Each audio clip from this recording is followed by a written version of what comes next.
everybody here to the Martin E. Segal Theater Center at the Graduate Center CUNY. My name is Frank Hentschker, and I'm the director of the Segal Center and part of the faculty. And it's a great honor today, or tonight, this evening, to have with us Martin Puchner from the Harvard Theater Department, and also as a professor of comparative literature and English literature. So thank you, Martin, for coming, and he's joining us on an improvisation, basically on a book which we think is really a fundamental, fantastic contribution. He has made many great contributions to the field of literature, also for theater. And this evening is kind of a performance of knowledge of this book, and we hope you will enjoy that journey with us. It will be in two parts. We will have 4 readings, and all the readers will be in the program. Then there's a small break in between where we have some cake and cookies and some tea. Then there will be the 4 other readings. Each one's 8 to 10 minutes, and they're followed by a discussion if you still have the time to be here. We also would like to welcome Anita Folz-Wien, who's a great supporter of Martin and the theater program in Harvard, and it's a great honor to have her here with us. And we also know her well. There's also Marvin Carlson here is with us, who is also part of the readers and many of our visiting scholars. So thank you, everybody. It's the beginning of the spring season, even so it doesn't feel like a spring season. It's the 3rd Northeastern in 10 days. The second one was for 2 days during our film festival, so we don't really know how that all got together, but Martin said he even gave a talk on every day of the 3 Northeasterners, so it must be some connection with it. So the evening shouldn't be longer than 110 minutes. Normally it's 90 minutes, an hour and a half, but this is a special evening. And we also welcome our clarinetist, Alexa, for joining us, who will connect the different episodes with us. So, if you have a cell phone, now it's the time. Normally I take mine out and show it, but I left it at home. So, so please do have a look at it. It should say ringer off and no sound. After the whole event, we will additionally have a little reception in case there's an additional question you would like to ask Martin or any one of the performers. And again, thank you all for coming. Thanks for the crew. It's the beginning of our season. Thanks for Amir. He is one of our great students here at the PhD program in theater, who's a liaison between the program and the Segal Center. And he directly put it together, arranged the text. He's the Spielleiter, as Fassbinder said about his work, a leader of the games tonight. So thank you all very much. And I would like to ask Martin to tell us a little bit about the book, the idea, and what's behind it. Thank you. Great. So we're going to take you on a story, the story of literature. And when you tell a story, it's good to start at the beginning. Now, it's very hard to know how and when and where exactly writing was invented, but the best guess is that it was invented about 5,000 years ago in Mesopotamia, what's today Iraq. And there is a story Mesopotamian scribes told about the invention of writing. And I think that story is the best entry into this hidden world of the emergence of writing 5,000 years ago. The story is set in the city of Uruk. The city of Uruk is really one of the first cities in human history. Intensive forms of agriculture have made it possible for the first time to bring people together in a condensed space. About 50,000 people lived in the city of Uruk. And because the hinterland, the agricultural hinterland, was for the first time able to feed that many people. It was a city made out of clay. The city walls were made out of clay. The houses of the city of Uruk were made out of clay. The vessels in which food was brought from the countryside into the city were made out of clay. There's even clay piping, clay sickles. Almost everything in that city was made out of clay. But the most important invention was this, clay writing on clay. And so this is how the Mesopotamian scribes imagined that this invention happens. It featured the king of Uruk, who is trying to subdue a mountain rival, the king of Aratta. So he takes a messenger. He sends the messenger to Aratta with a threat. trying to get Arata to submit to Uruk. But Arata is not impressed by this threat, sends the messenger back with a challenge. If the king of Uruk can take some of his rich grain, that's the grain that grows in the mountain plain, in the plains between the rivers, Euphrates and Tigris, if the king of Uruk can transport this grain in nets, then maybe the king of Arata will submit. So the king of Uruk tries to imagine how he could do that, how to meet this challenge, and he comes up with an idea. He lets the grain sprout. That makes it possible to put it in nets, and he gives the nets to the messenger and sends the messenger up into the mountains. But the king of Arata is still not impressed and sends the messenger back with another challenge, and the king of Uruk meets this challenge and back and forth, and never does the king of Arata submit. And this really enrages the king of Uruk, and he launches into this long, angry rant. And the messenger is standing next to him and panics because he can't remember this long rant.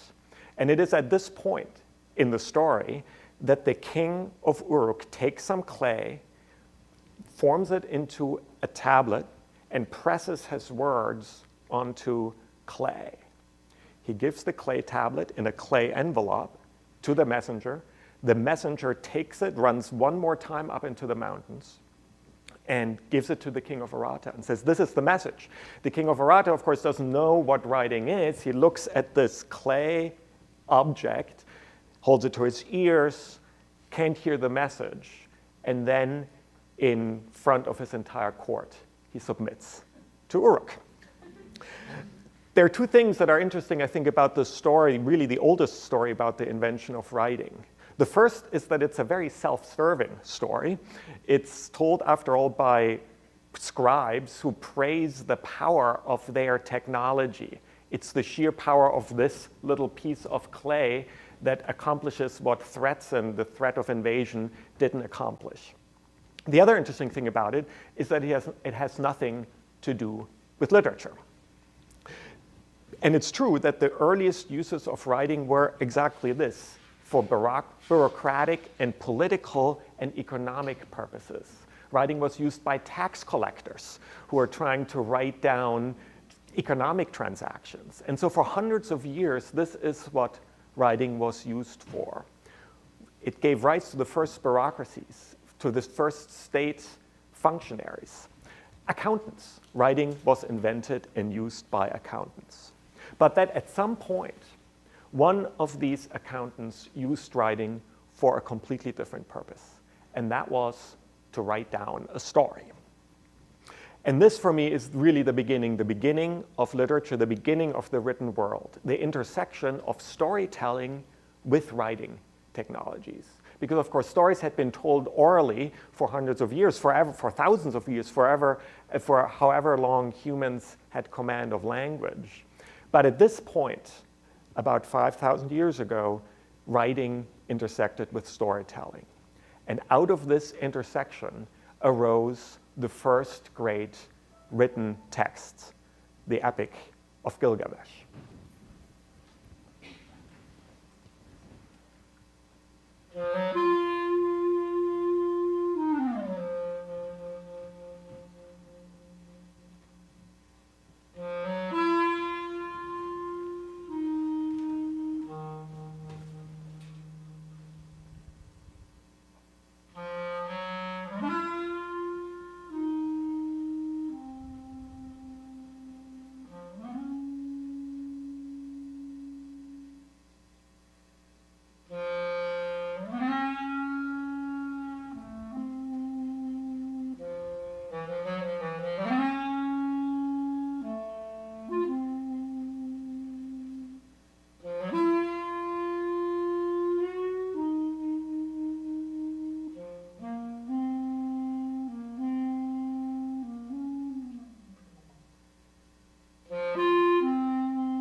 He who saw the wellspring, the foundations of the land, who knew the ways, was wise in all things.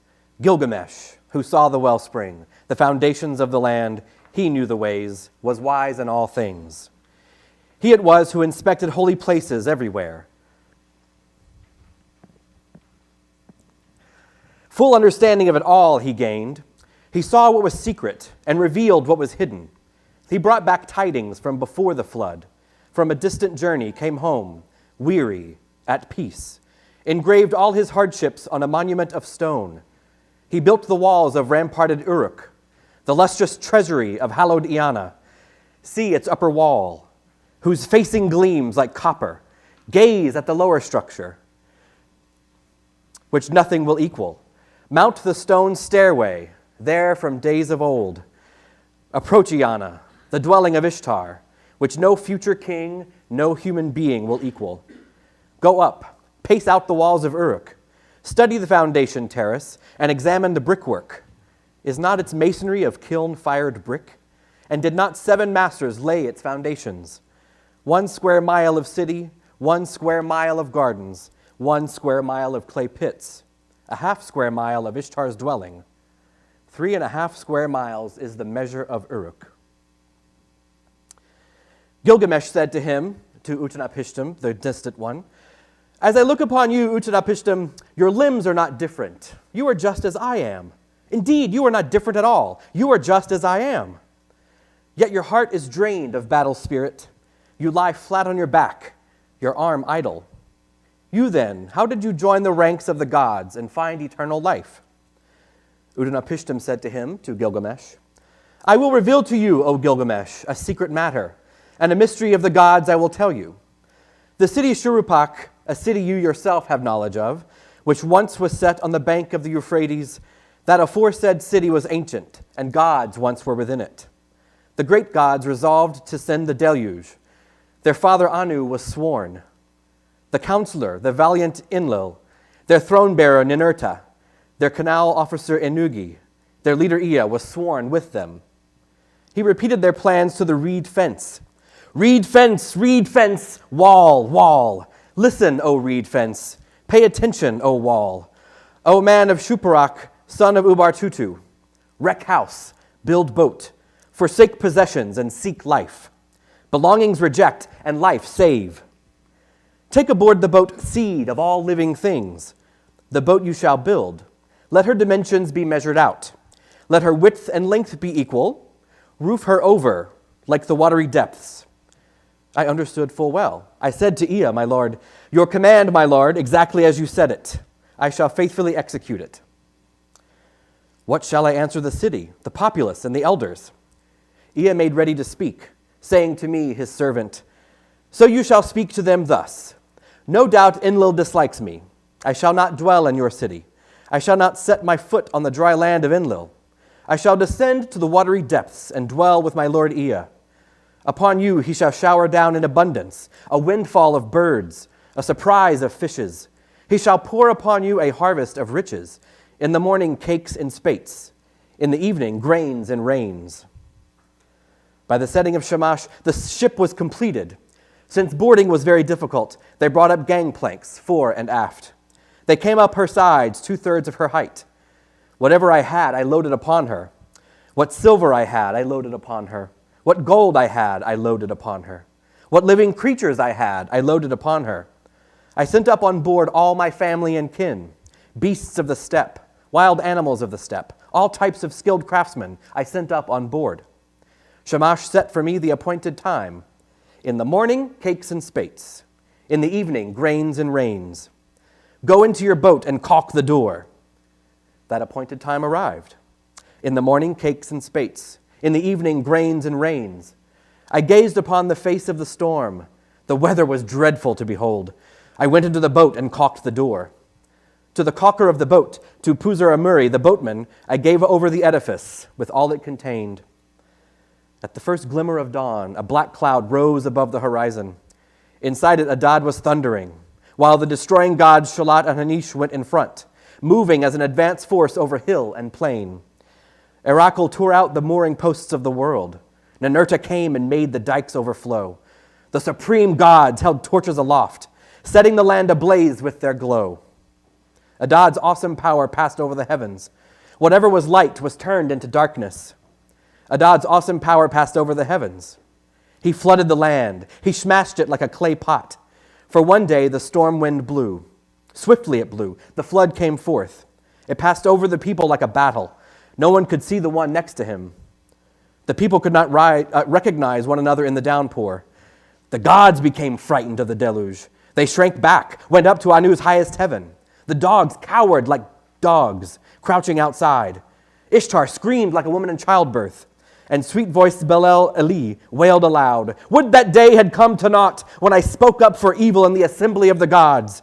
How could I have spoken up for evil in the assembly of the gods and spoken up for battle to destroy my people?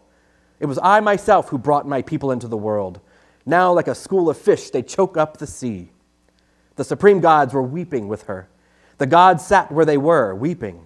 Their lips were parched, taking on a crust. 6 days and 7 nights. The wind continued. The deluge and windstorm leveled the land. When the 7th day arrived, the windstorm and deluge left off their battle, which had struggled like a woman in labor. The sea grew calm. The tempest stilled. The deluge ceased. I looked at the weather. Stillness reigned, and the whole human race had turned into clay. The landscape was flat as a rooftop. I opened the hatch. Sunlight fell upon my face. Falling to my knees, I sat down weeping, tears running down my face. I looked at the edges of the world, the borders of the sea. At 12 times 60 double leagues, the periphery emerged. The boat had come to rest on Mount Nimush. Mount Nimush held the boat fast, not letting it move. One day, a second day, Mount Nimush held the boat fast, not letting it move. A third day, a fourth day, Mount Nimush held the boat fast, not letting it move. A fifth day, a sixth day, Mount Nimush held the boat fast, not letting it move. When the 7th day arrived, I brought out a dove and set it free. The dove went off and returned. No landing place came to its view, so it turned back. I brought out a swallow and set it free. The swallow went off and returned. No landing place came to its view, so it turned back. I brought out a raven and set it free. The raven went off and saw the ebbing of the waters. It ate, preened, left droppings, did not turn back. I released all to the 4 directions. I brought out an offering and offered it to the 4 directions. I set up an incense offering on the summit of the mountain. I arranged 7 and 7 cult vessels. I heaped reeds, cedar, and myrtle in their bowls. The gods smelled the savor. The gods smelled the sweet. The crowds crowded around the sacrificer like flies. As soon as Bel-El-Eli arrived, she held up the great fly ornaments that Anu had made in his order. "O gods, these shall be my lapis necklace, lest I forget. I shall be mindful of these days and not forget, not ever. The gods should come to the incense offering, but Enlil should not come to the incense offering, for he irrationally brought on the flood and marked my people for destruction." As soon as Enlil arrived, he saw the boat. Enlil flew into a rage. He was filled with fury at the gods. Who came all through alive? No man was to survive destruction. Ninurta made ready to speak, said to the valiant Enlil, "Who but Ea could contrive such a thing? For Ea alone knows every artifice." Ea made ready to speak, said to the valiant Enlil, "You, O valiant one, are the wisest of the gods. How could you irrationally have brought on the flood? Punish the wrongdoer for his wrongdoing. Punish the transgressor for his transgression, but be lenient, lest he be cut off. Bear with him, lest he be cut off. Instead of your bringing on a flood, let the lion rise up to diminish the human race. Instead of bringing on a flood, let the wolf rise up and diminish the human race. Instead of your bringing on a flood, let famine rise up to wreak havoc in the land. Instead of your bringing on a flood, let pestilence rise up to wreak havoc in the land. It was not I who disclosed the secret of the great gods. I made Atrahasis have a dream, and so he heard the secret of the gods. Now then, make some plan for him." Then Enlil came up into the boat, leading me by the hand. He brought me up too. He brought my wife up and had her kneel beside me. He touched our brows, stood between us to bless us. Hitherto Utnapishtim has been a human being. Now Utnapishtim and his wife shall become like us gods.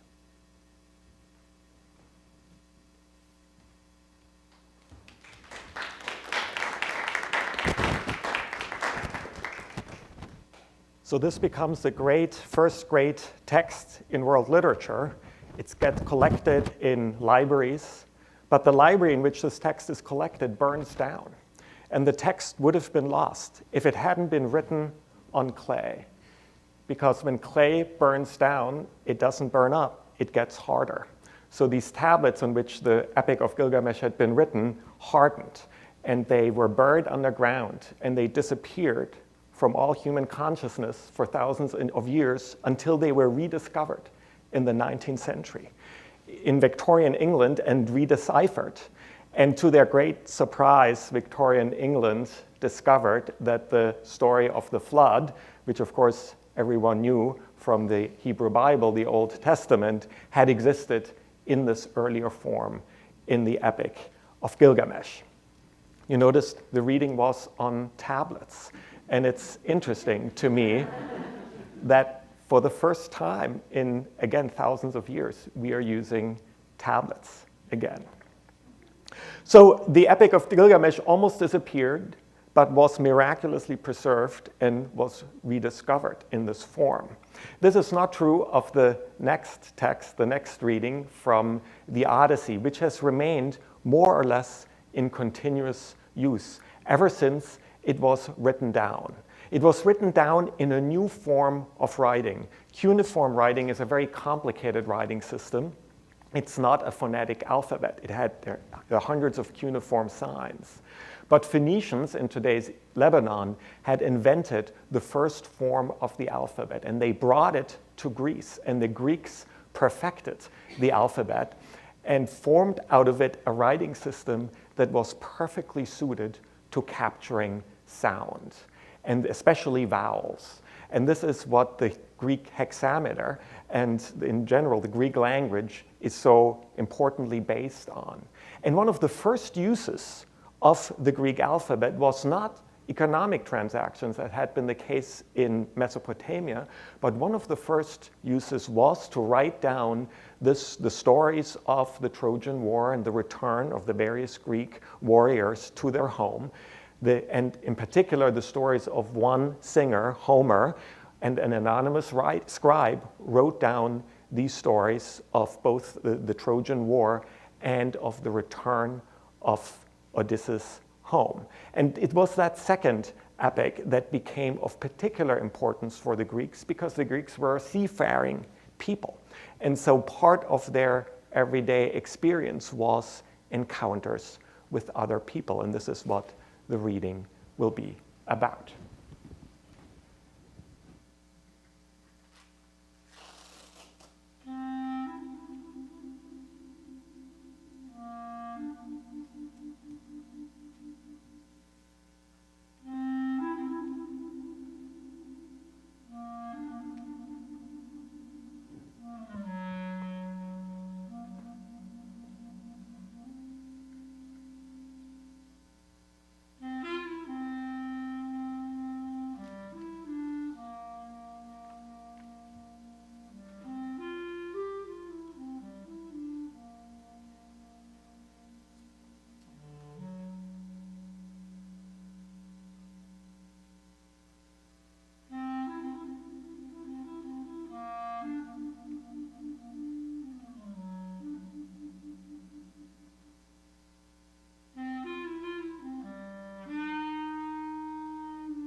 Tell me about a complicated man. Muse, tell me how he wandered and was lost when he had wrecked the holy town of Troy, and where he went and who he met, the pain he suffered in the storms at sea, and how he worked to save his life and bring his men back home. he failed to keep them safe, poor fools. They ate the sun god's cattle, and the god kept them from home. Now, goddess, child of Zeus, tell the old story for our modern times. Find the beginning.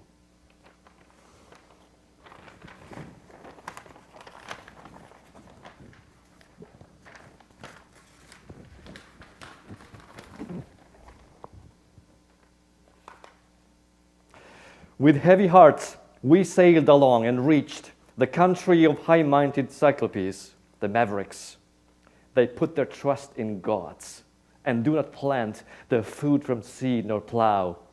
And yet the barley, grain, and clustering wine grapes all flourish there, increased by rain from Zeus.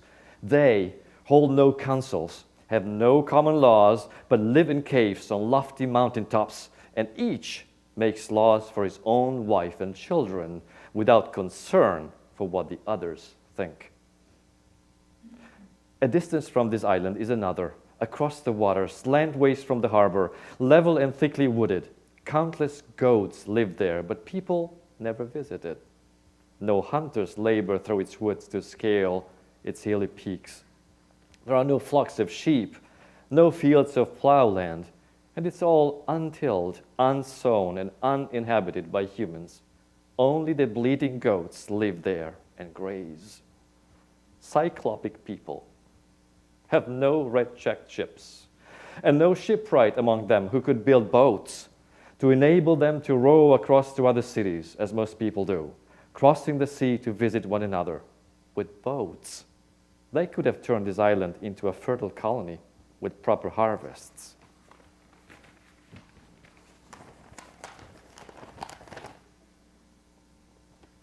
We soon were at the cave, but did not find the Cyclops. He was pasturing his flocks. We went inside and looked at everything. We saw his crates, weighed down his cheese and pens, crammed full of lambs divided up by age, the newborns, middlings, and those just weaned. There were well-crafted bowls and pails for milking, all full of whey. My crew begged, "Let us grab some cheese and quickly drive the kids and lambs out of the pens and down to our swift ships and sail away across the salty water." That would have been the better choice. But I refused. I hoped to see him and find out if he would give us gifts.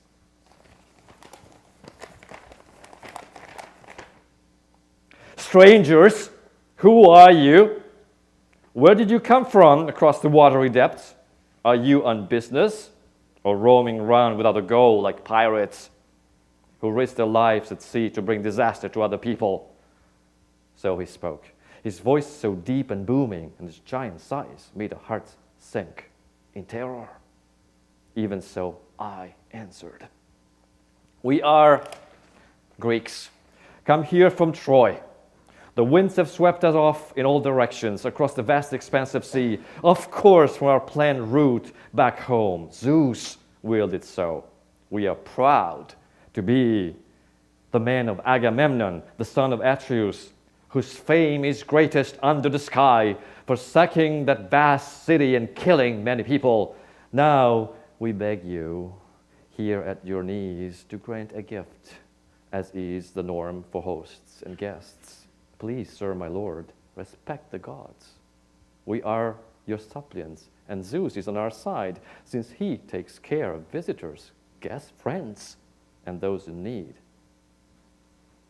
Unmoved, he said, "Well, foreigner, you are a fool, or from some very distant country.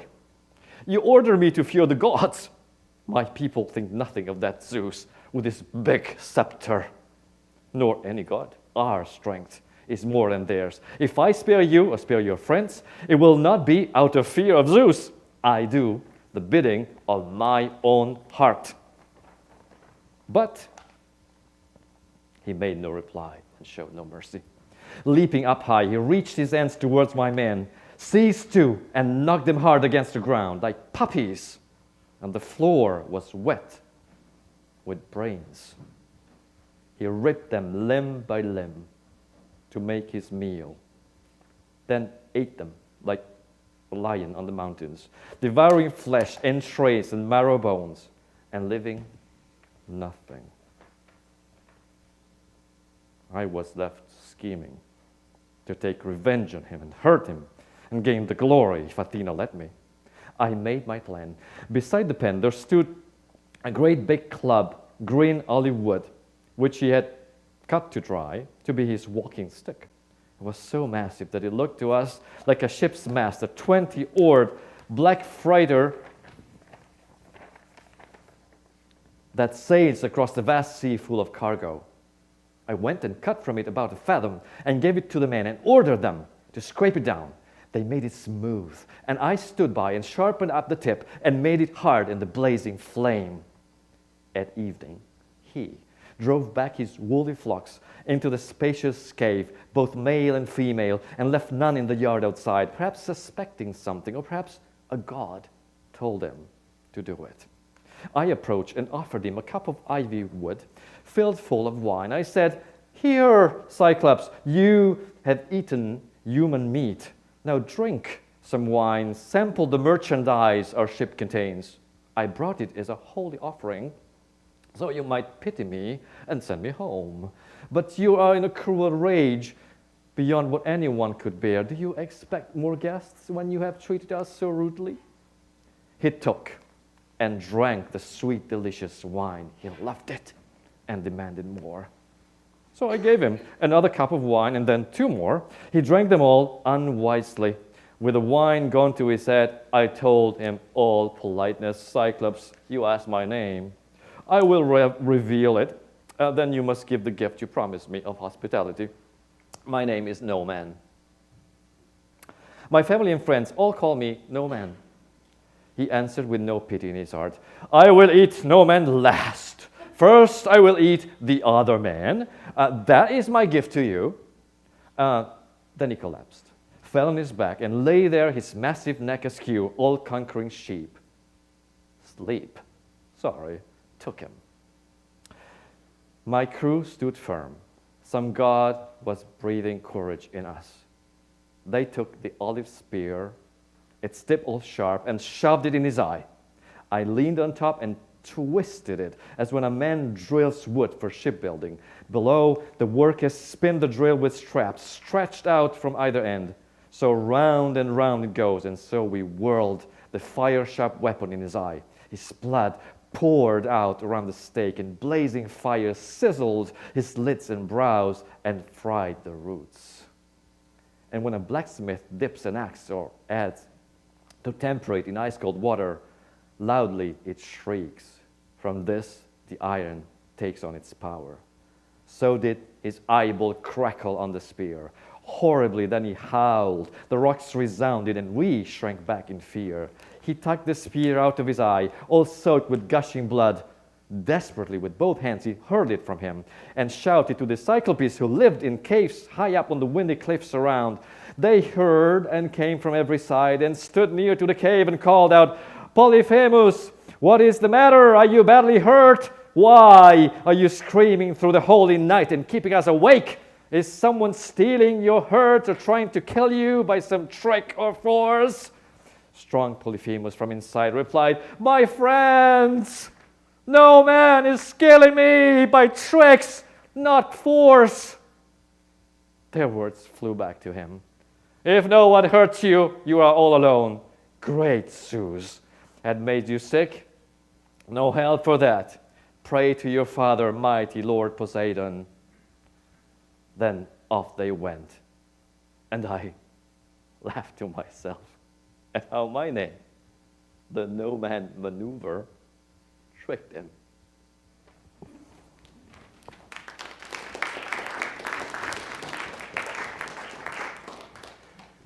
As you can see, the tablet has been replaced by the scroll.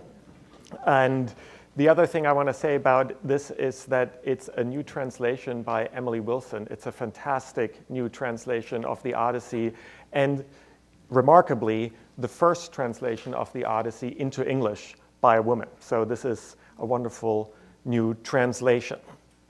So we are now inhabiting a world in which more and more cultures have these foundational texts, epics that become reference points for their cultures, more and more cultures where that intersection of storytelling and writing technology happens.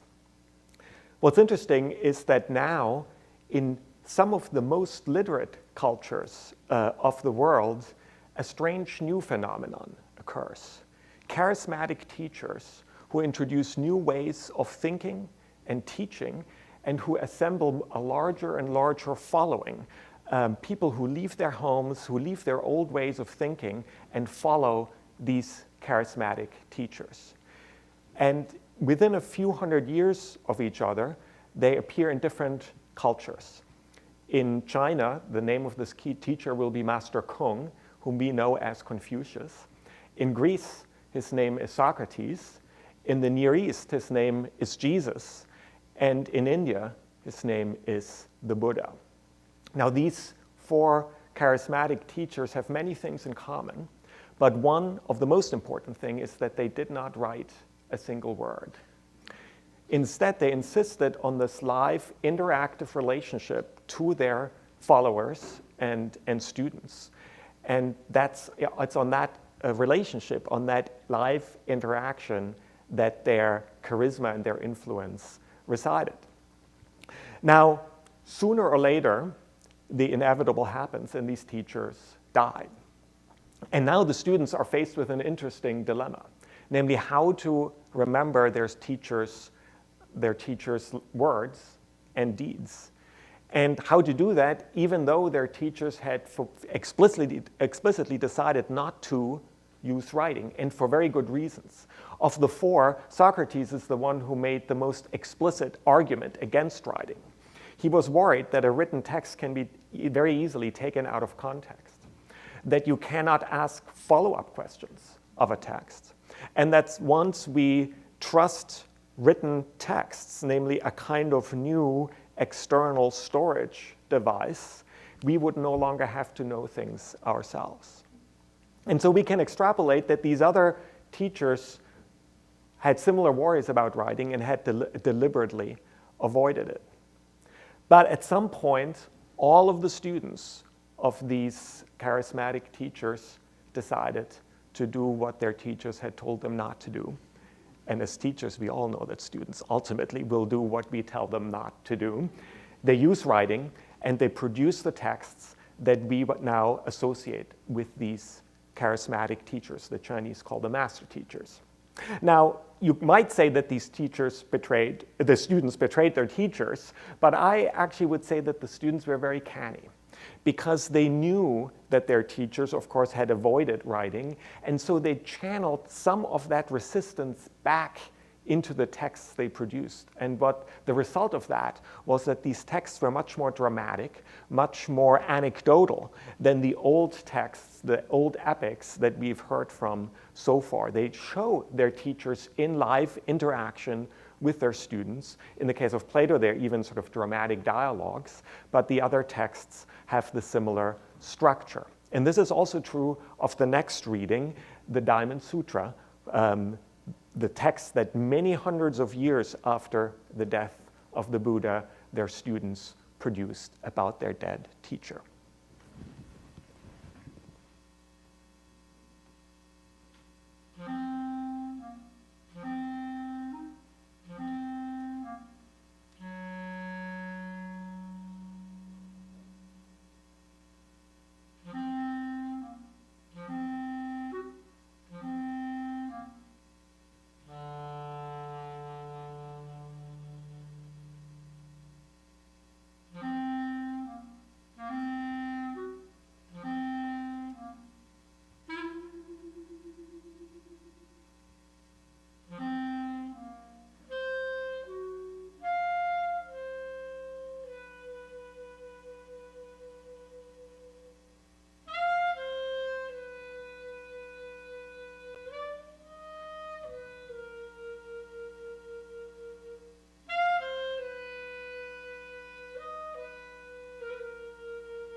Hail to Sakyamuni, the realized, worthy, and perfectly awakened one. This is the word as I heard it once when the Lord was staying in Shavasi, in Jeta's Grove, at the monastery of Anathapindada, together with a large community of monks, 12,000 or 1,250 monks strong.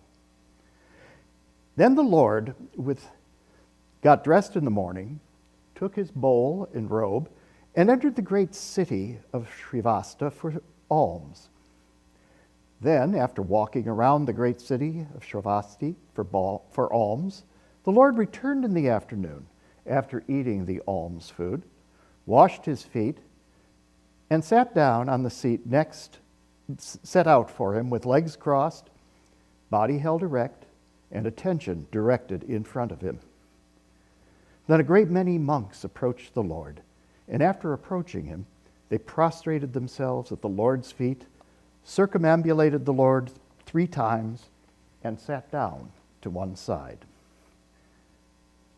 The Lord said this to them: "In this regard, Subhuti, those who have set out on the bodhisattva path should have the following thought.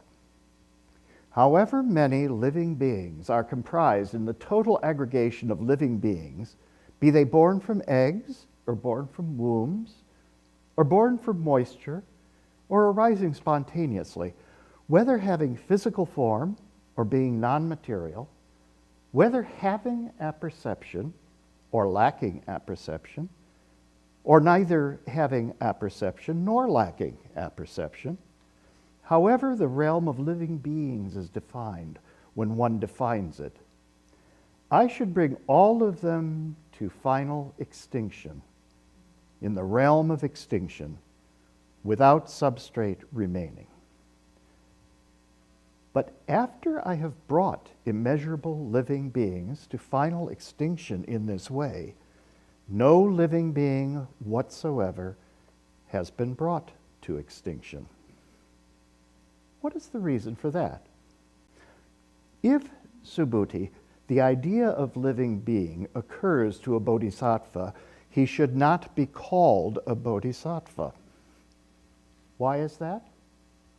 Subhuti, anybody to whom the idea of a living being occurs, or the idea of a soul, or the idea of a person occurs, should not be called a bodhisattva. However, a bodhisattva should not give a gift while fixing on an object, Subhuti. He should not give a gift while fixing on anything. He should not give a gift while fixing on physical forms. He should not give a gift while fixing on sounds, smells, tastes, or objects of touch, or on dharmas. For this is the way, Subhuti, a bodhisattva should give a gift, so that he does not fix on the idea of the distinctive features of any object. Why is that? Subhuti, of the bodhisattva that gives a gift without fixation, what do you think, Subhuti? Is it easy to take the measure of space in the east? Subhuti said, "Indeed not, Lord."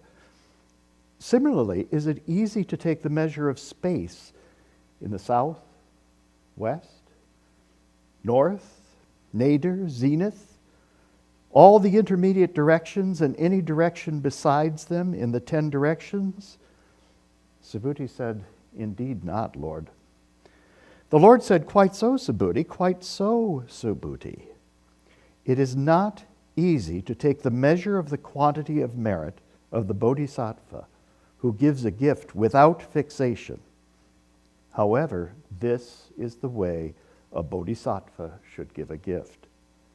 Subhuti as an instance of the meritorious activity which consists in giving." What do you think, Subhuti? Can a Tathagata be seen by virtue of the possession of distinctive features? Subhuti said, "A Tathagata cannot be seen by virtue of the possession of distinctive features." Why is that? The very thing which the Tathagata has preached as the possession of distinctive features lacks any possession of distinctive features. At these words, the Lord said this to the Venerable Subhuti. Subhuti, as long as there is any distinctive feature, there is falsehood. Accordingly, it is by virtue of the featurelessness of his distinctive features that a Tathagata can be seen. At these words, the Venerable Subhuti said this to the Lord. Can it be, Lord, that there will be any living beings at a future time, when the final 500 years come to pass, who, when the words of such discourses as these are being spoken, will conceive the idea that they are the truth? The Lord said, Subhuti, you must not say things like, can it be there will be any living beings at a future time when the final 500 years come to pass, who, when the words of such discourses as these are being spoken, will conceive the idea that they are the truth. On the contrary, Subhuti, there will be bodhisattvas and mahasattvas at future time, when in the final 500 years the destruction of the true Dharma is coming to pass, who will be endowed with moral conduct, good qualities, and insight. Moreover, it is not the case, Subhuti, that the bodhisattvas will have served a single Buddha, or that they will have planted the roots of goodness under a single Buddha. On the contrary, Subhuti, they will have served many Buddhas. And those who, when the words of such discourses as these are spoken, will experience the serenity of faith, even if it is for no more than a single thought. The Tathagata knows them, Subhuti. The Tathagata sees them, Subhuti. They will all generate and come to be endowed with an immeasurable quality of merit. Why is that? Because, Subhuti, the idea of a self will not occur to these bodhisattvas, nor will the idea of living being, or the idea of a soul, or the idea of a person occur to them. Not even the idea of a dharma will occur to these bodhisattvas, Subhuti, nor the idea of a non-dharma. Not even the idea of a non-idea will occur to them. Why is that? If, Subhuti, the idea of a dharma should occur to those bodhisattvas, for them that would constitute seizing upon a self. It would constitute seizing upon a living being, seizing upon a soul, seizing upon a person. If the idea of a non-dharma should occur for them, that would constitute seizing upon a self, seizing upon a living being, seizing upon a soul, seizing upon a person. Why is that? One should, moreover, not take up any dharma, Subhuti, or any non-dharma. It was, therefore, with this in mind that the Tathagata said, those who understand the round of teachings of the simile of the raft should let go of the dharmas themselves, to say nothing of the non-dharmas.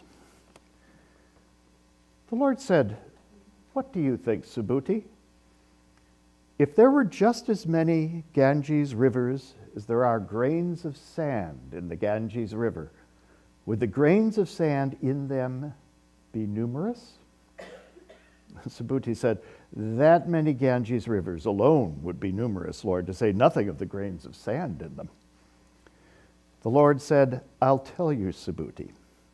I'll have you know.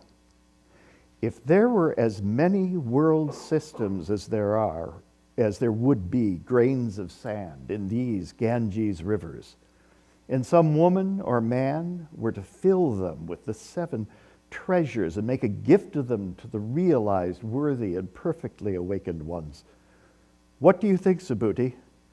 Would that woman or man generate a lot of merit on that basis? Subhuti said, a lot, Lord.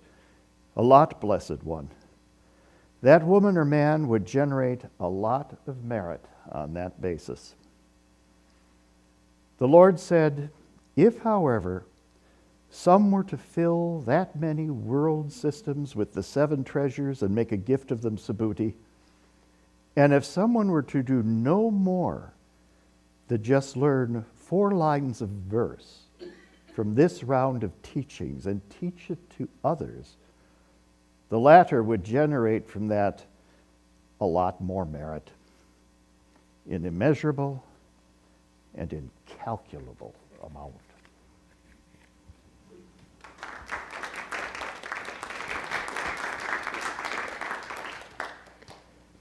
Because you can accrue so much more merit by teaching this sutra, the Diamond Sutra, the monks who carried the Diamond Sutra and other teachings of the Buddha to China, where it was translated into Chinese, and where it encountered 2 new inventions in writing technology that will revolutionize the world of literature, namely paper and print.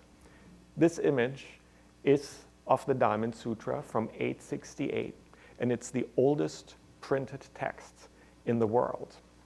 And we understand now why, because there's so much merit accrued by teaching and replicating these teachings that Buddhist monks were the first adopters of paper and print, because it allowed them to generate many, many copies of this text and therefore accrue more and more merit in doing so than they could have if they had just hand copied these texts as they would have had to do before.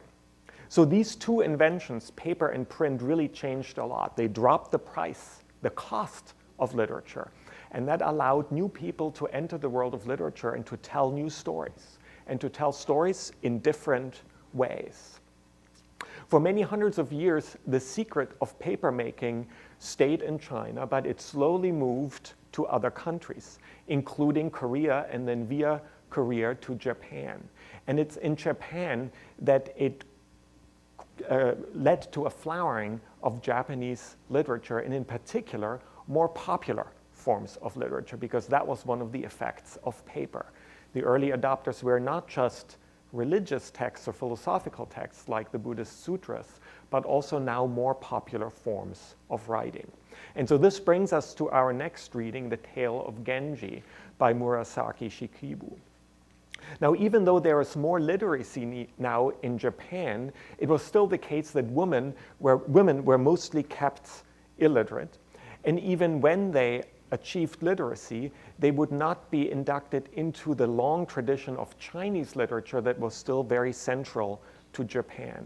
So the young Murasaki Shikibu, who wanted to learn the Chinese literary traditions, had to do so in secret by spying on when her older brother was being tutored, and therefore indirectly, or by spying, acquiring literacy in Chinese literature, and soon excelling her brother. She got married, and then when her husband died, acquired a position at court as a lady-in-waiting.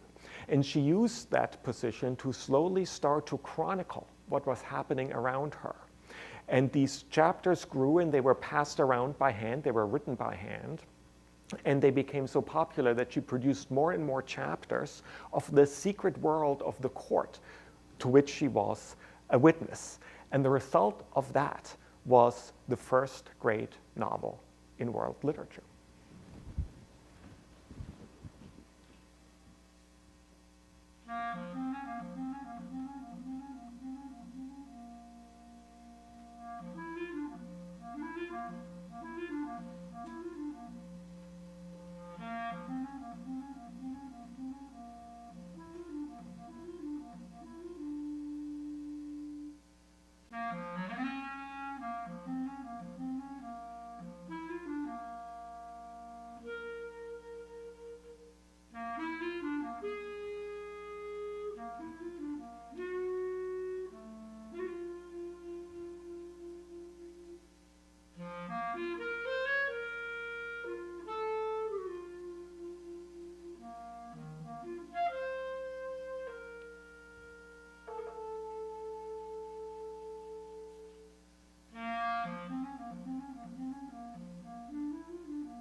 With no one to talk to and idle time to kill after the healing rites were completed, he stepped out under cover of the heavy evening mist and set off with Koremitsu towards the fence he had spotted earlier.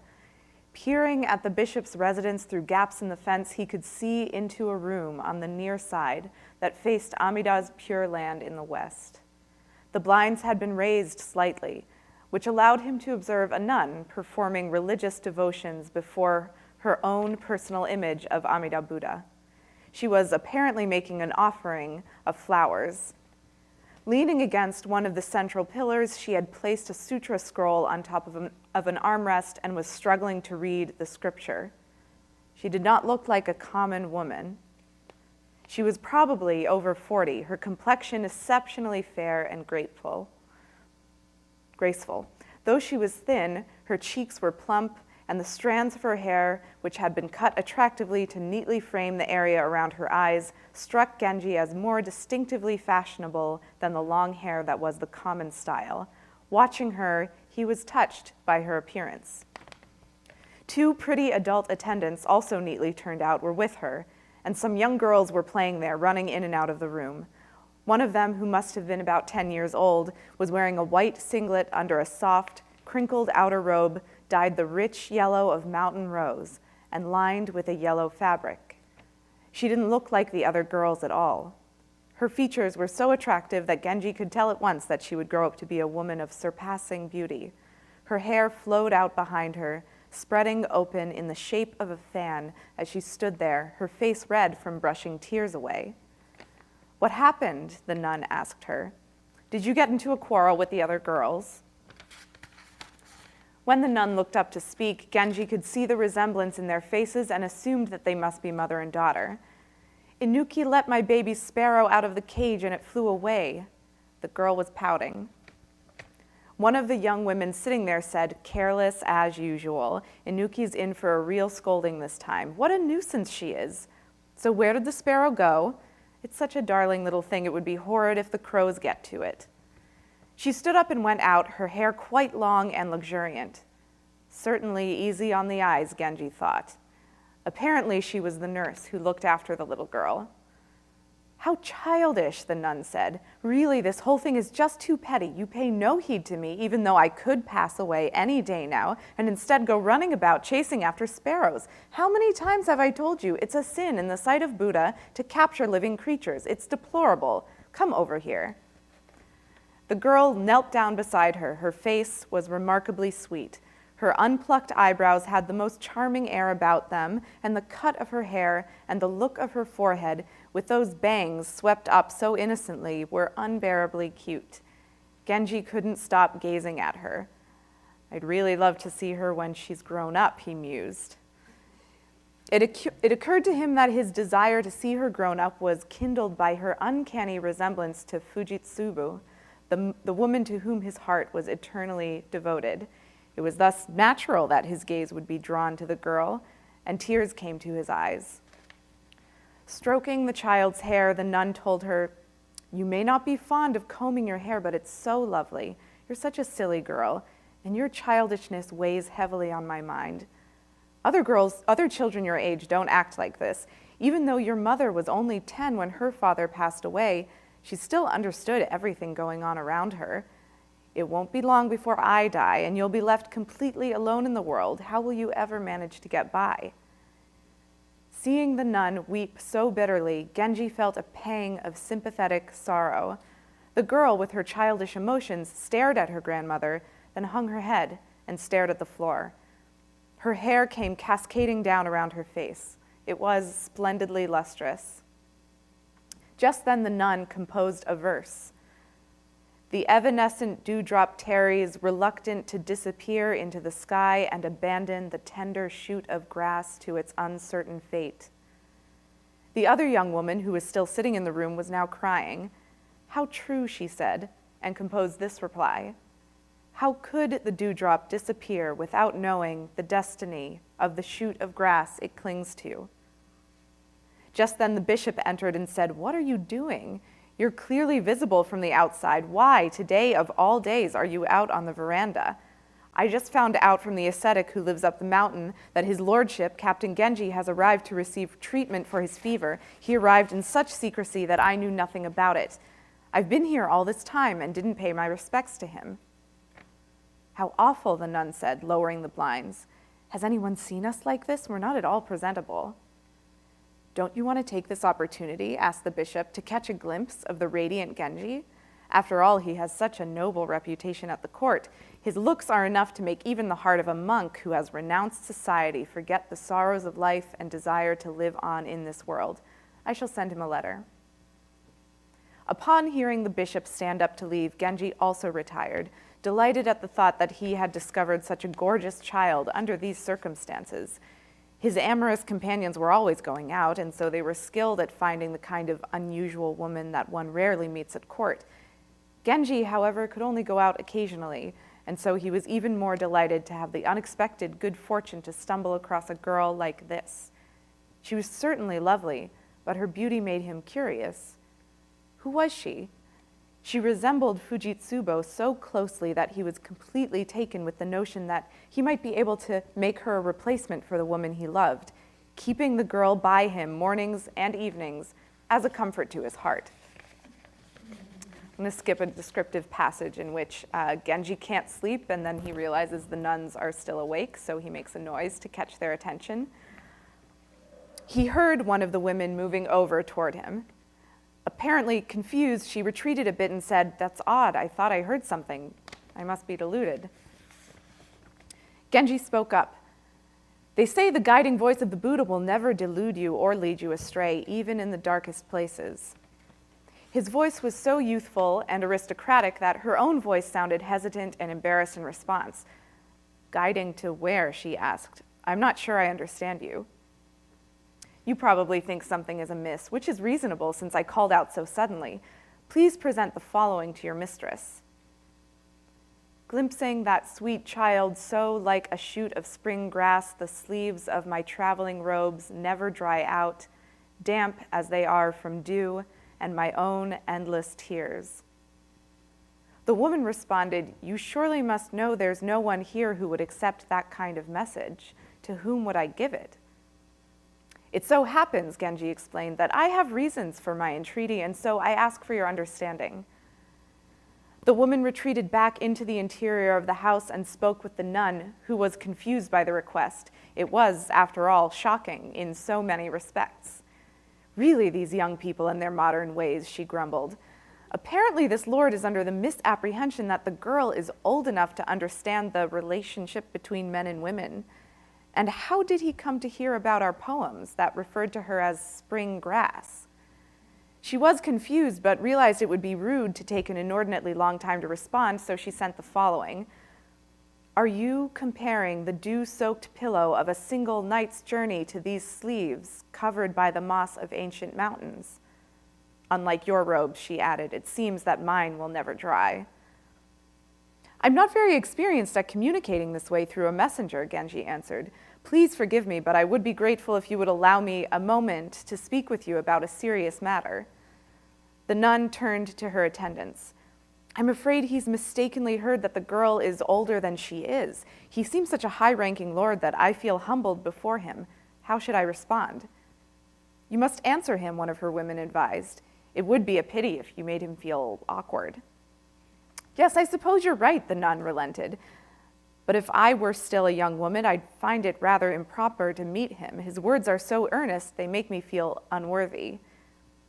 She rose and moved nearer to him. "I realize that this is all quite sudden for you," Genji said, "and that under these circumstances, you must think my request rash and immoderate. But I assure you I have no base desires in my heart, and swear to you that the Amida Buddha himself understands the depths of my feelings, which you seem to find incomprehensible." He spoke in a very respectful manner, since he himself was feeling awkward about raising the subject so directly in the presence of her quiet dignity. "I must admit, I never imagined that we would meet," the nun responded. "But that doesn't mean I consider the karmic bond between us to be shallow. Why should I, since we are speaking to one another like this?" "I was moved when I heard about the painful struggles the girl has endured," Genji continued. and wondered if you would consider me a substitute for the mother who has passed away. I was at a very tender age myself when I lost my mother and grandmother, the ones who should have looked after me most closely. As the months and years have passed, I feel I have been living in a peculiar drifting state. The girl's situation is so similar to my own that I sincerely ask permission to be her companion. Because I'm concerned about how you will interpret my request, I feel constrained in bringing it up. However, I'll have very few opportunities to approach you. I know I should be overjoyed by your request, but I'm reluctant to grant it. I don't know what you've heard about the girl, but isn't it possible that you are misinformed about how old she is? Insignificant though I am, the girl who lives here is completely dependent on me for support, and she's so young I couldn't possibly agree to your request. I know all about her, Genji pressed his case. If you'll just consider the depths of my feelings, which are anything but common, you will put your reservations aside. In spite of his insistent pleadings, the nun was convinced that Genji was unaware of the inappropriateness of the request and would not give her assent. When the bishop returned, Genji at once closed up the folding screen. Well, at least I've pleaded my case. At least I can feel relieved about that.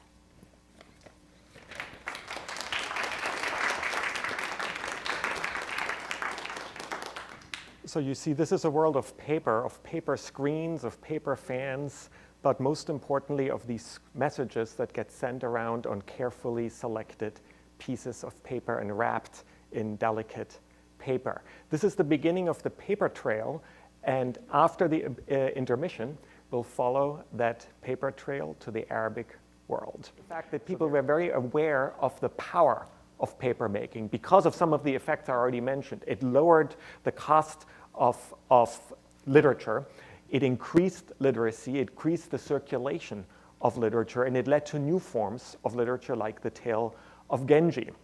Now in the Arabic world, Baghdad became the center of paper making, and paper was really the fuel behind the golden age of Arabic letters. Now, as in China, there were some of the religious texts were some of the early adopters of paper. This is a wonderful calligraphic page from the Quran.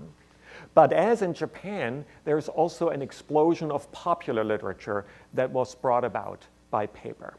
And this is what leads us to the next reading, namely The 1001 Nights, a story collection that collects stories from all over the place. There was a continent-spanning network of stories from India, Persia, and Greece that a kind of stories were moving back and forth, but they were collected in Baghdad and framed by scribes and editors who collected these stories and included a new device, a device that would become one of the most widespread devices for story collections, namely a framing story.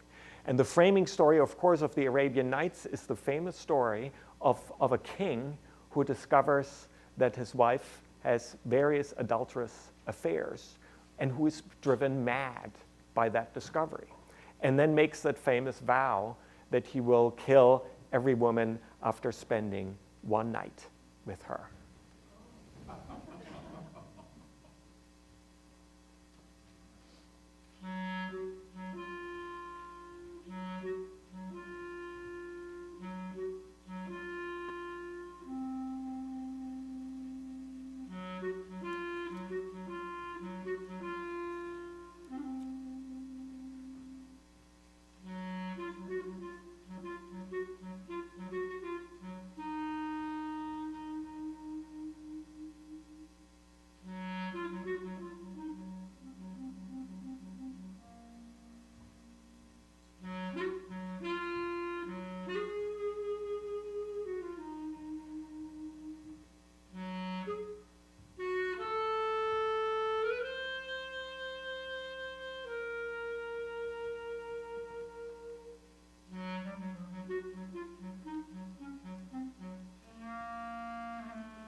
Now, as mentioned earlier, the vizier who put the girls to death had an older daughter called Shehrazad and a younger one called Dinarzad. The older daughter, Shehrazad, had read the books of literature, philosophy, and medicine. She knew poetry by heart, had studied historical reports, and was acquainted with the sayings of men and the maxims of sages and kings. She was intelligent, knowledgeable, wise, and refined. She had read and learned. One day she said to her father, "Father, I will tell you what's in my mind." He asked, "What is it?" She answered, "I would like you to marry me to King Shahrayar, so that I may either succeed in saving the people or perish and die like the rest." When the vizier heard what his daughter Shehrazad said, he got angry and said to her, "Foolish one, don't you know that King Shahrayar has sworn to spend but one night with a girl and have her put to death the next morning? If I give you to him, he will sleep with you for one night and will ask me to put you to death the next morning, and then I shall have to do it since I cannot disobey him."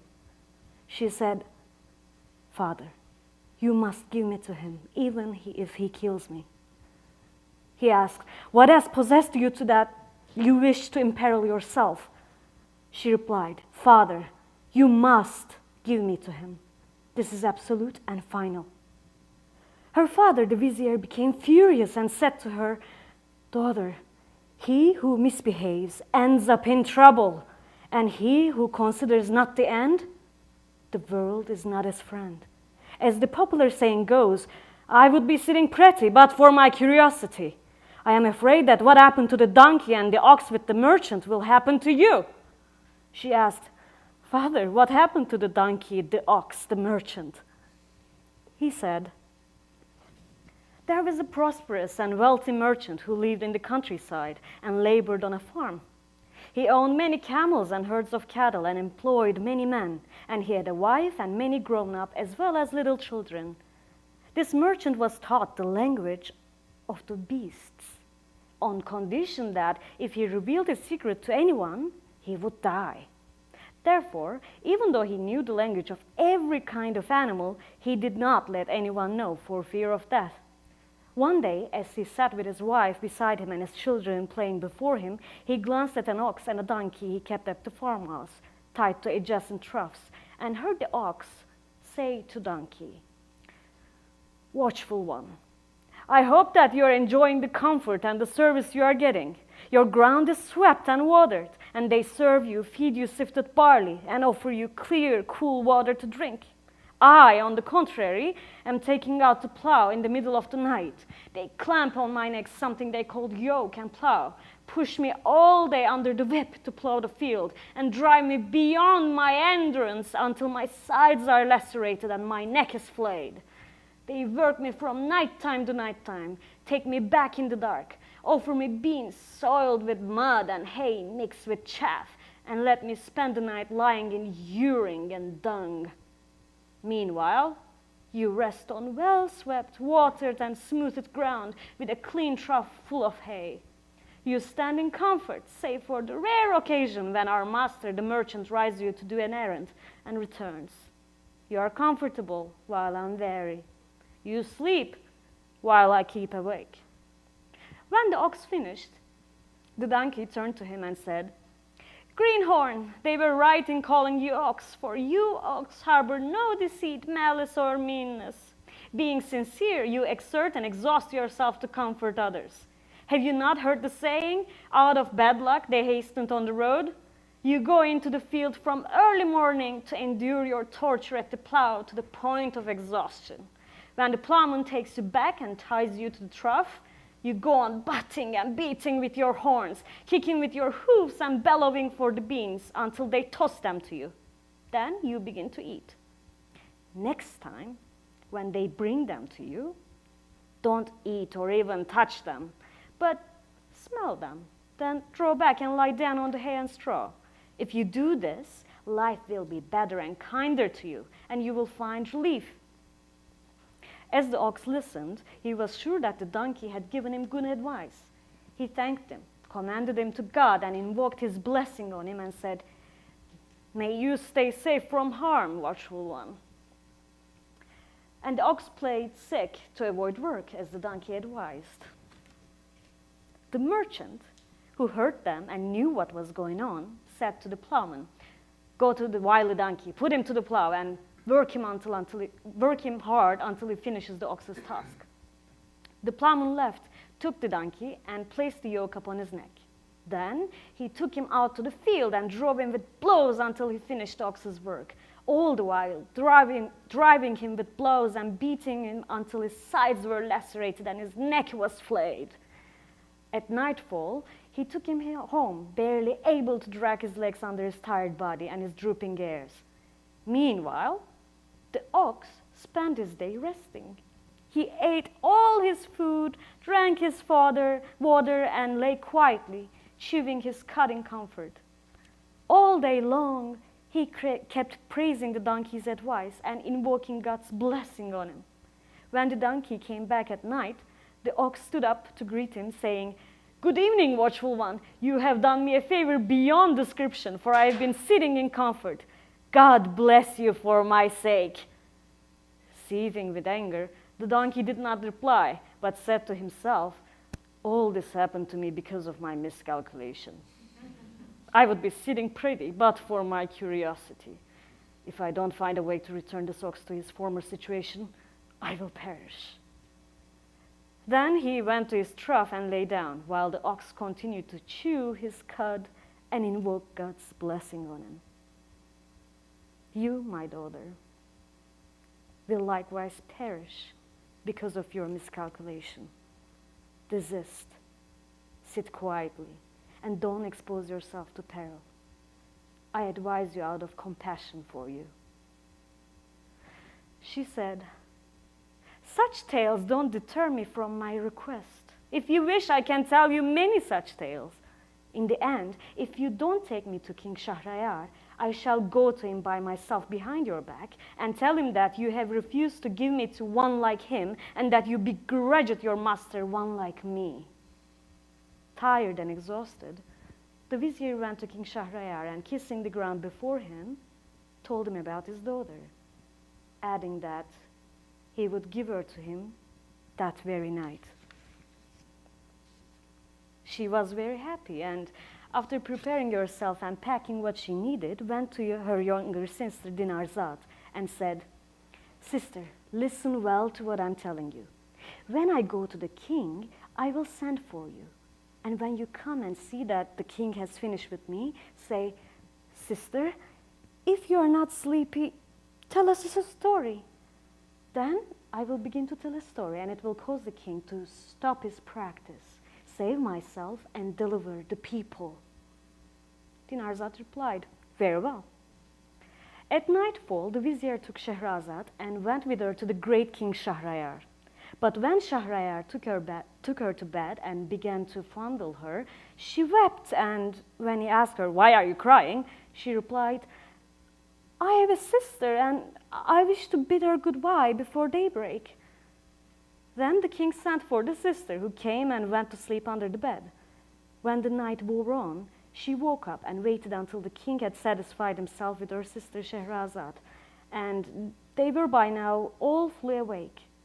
Then Dinarzad cleared her throat and said, "Sister, if you are not sleepy, tell us one of your lovely little tales to while away the night before I bid you goodbye at daybreak, for I don't know what will happen to you tomorrow." Shahrazad turned to King Shahrayar and said, "May I have your permission to tell a story?" He replied, "Yes," and Shahrazad was very happy and said, "Listen. It is said, O wise and happy king, that once there was a prosperous merchant who had abundant wealth and investments and commitments in every country."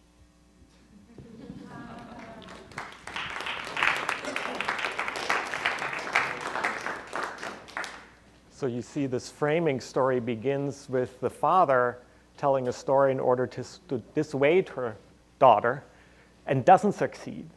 But then Shahrazad herself will succeed with all her stories to convert and cure the king of his madness.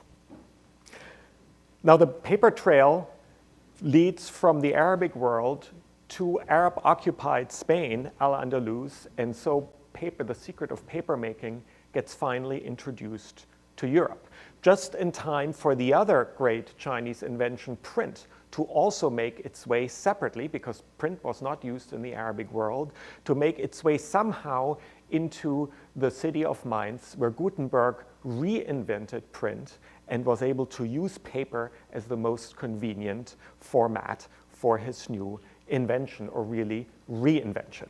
Because as we saw, in China, paper and print had been used many hundreds of years before Europe. One of the first texts Gutenberg prints was the Latin Bible, and he soon prints them in smaller formats because now it's getting cheaper and cheaper, and ordinary priests can own the Bible in handy pocket editions. And this happens just in time before the Spanish conquistadors discover the New World. So now these priests and conquistadors with their newly printed Bibles arrive in the New World, and for the most part, they encounter civilizations without writing, with one significant exception. In what is now southern Mexico and Guatemala, they encounter the Mayans, and the Mayans have invented writing and have their own writing culture. And this is a fascinating fact, because all the other writing cultures that have hitherto existed on the Eurasian continent, in Europe and Asia, are on that one continent. So they were in contact with each other, which means that it's possible that the invention of writing that happened in Mesopotamia occurred only once, and that this idea of writing, of putting words onto clay, traveled to China and to Egypt and to the other early writing cultures, and that writing, the idea of putting words onto paper or clay or papyrus or parchment, really happened only once in Eurasia. But we know that the Americas were without contact with Europe for the thousands of years when writing was developed in Eurasia, which means that the Mayans invented writing on their own, and that humans invented writing at least twice. So this is almost like a historical control experiment that allows us to observe what happens when writing is invented again. Will the same basic pattern emerge? And that's exactly what happened. There is a class of scribes that presided over this very complicated writing system, and sooner or later stories were written down and calendars, and these stories became sacred texts. And one of these sacred texts is our next reading, the Popol Vuh.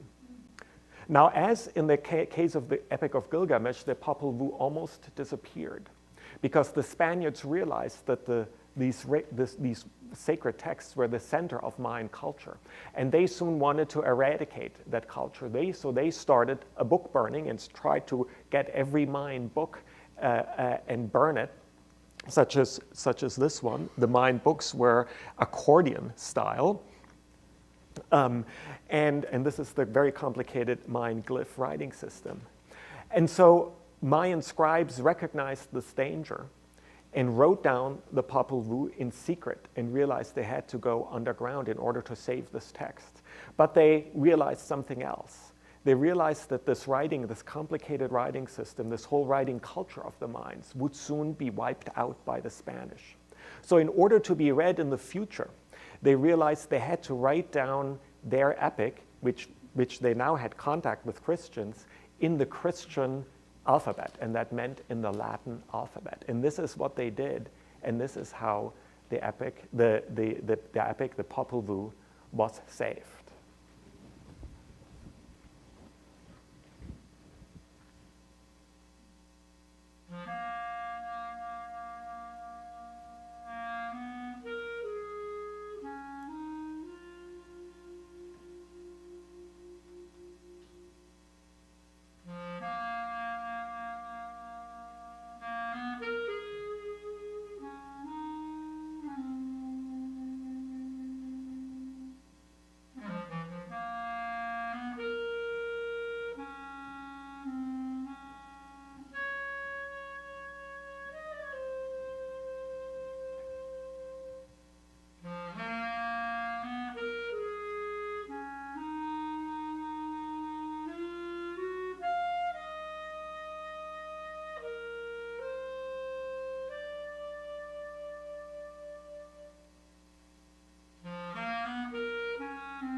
This is the beginning of the ancient word.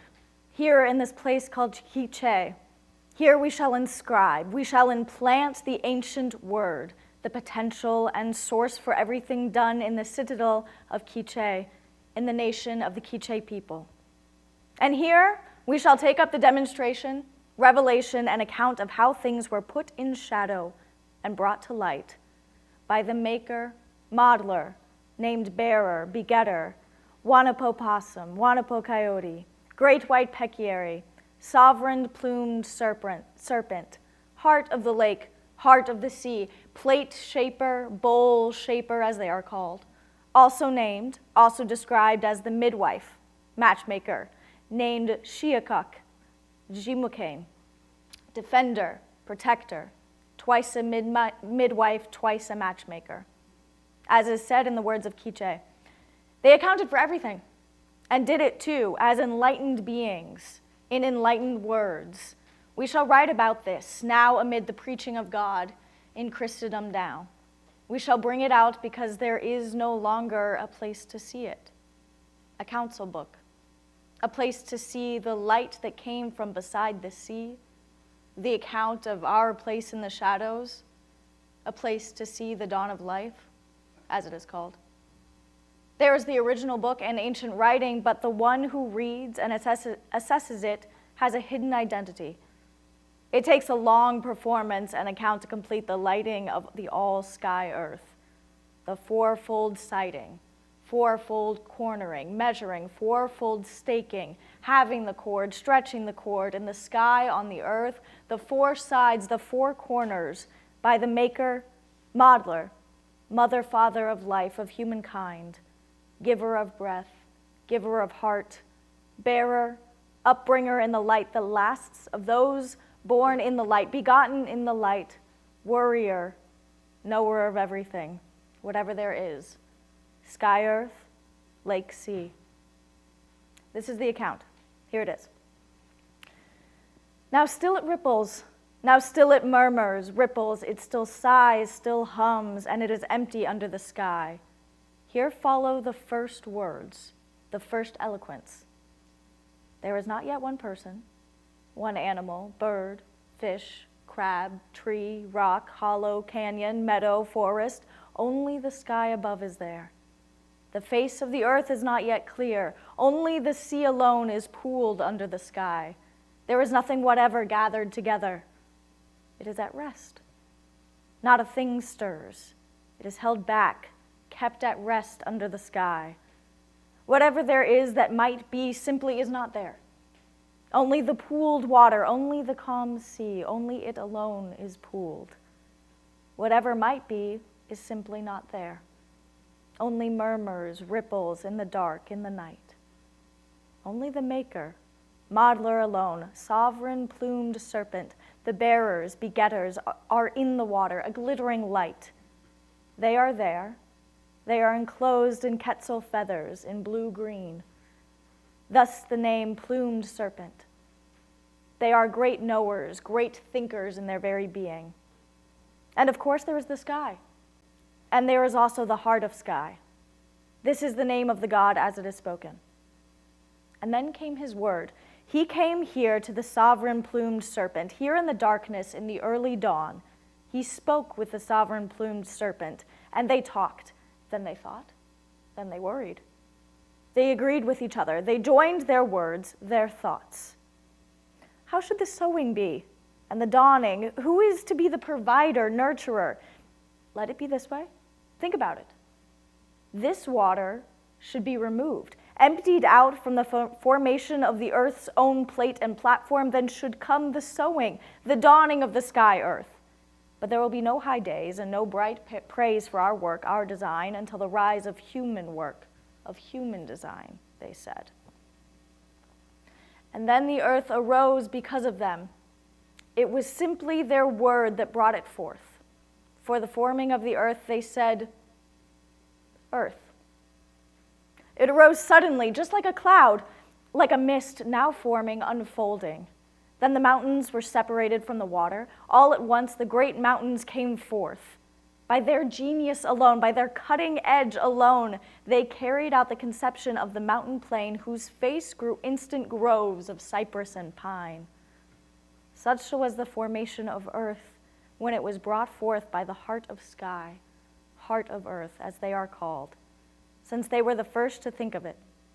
The sky was set apart, and the earth was set apart in the midst of the waters. Such was their plan when they thought, when they worried about the completion of their work.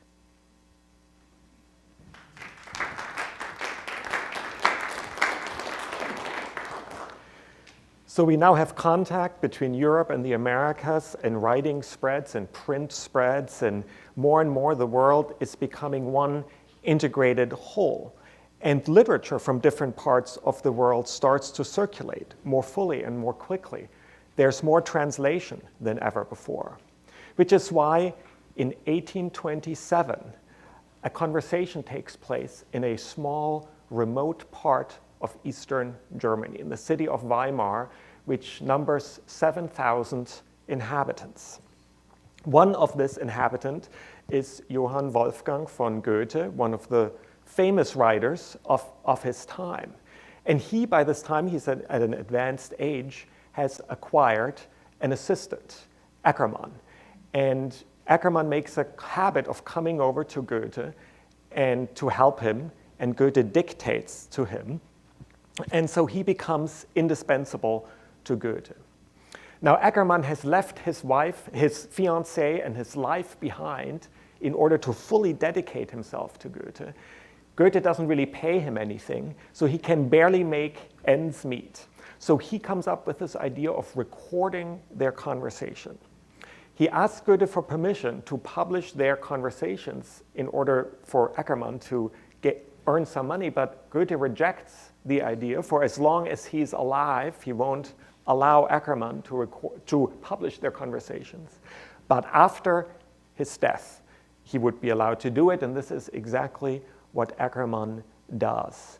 And it is in one of those conversations on January 31st, 1827, that Eckermann records the conversation that produced the idea of world literature, where Goethe comes up with the idea that a new age is upon us, in which we are not only determined by the literature of our own nation or of classical antiquity only, but he reads much more widely. He reads Chinese novels, he reads Sanskrit, he falls in love with a Persian poet.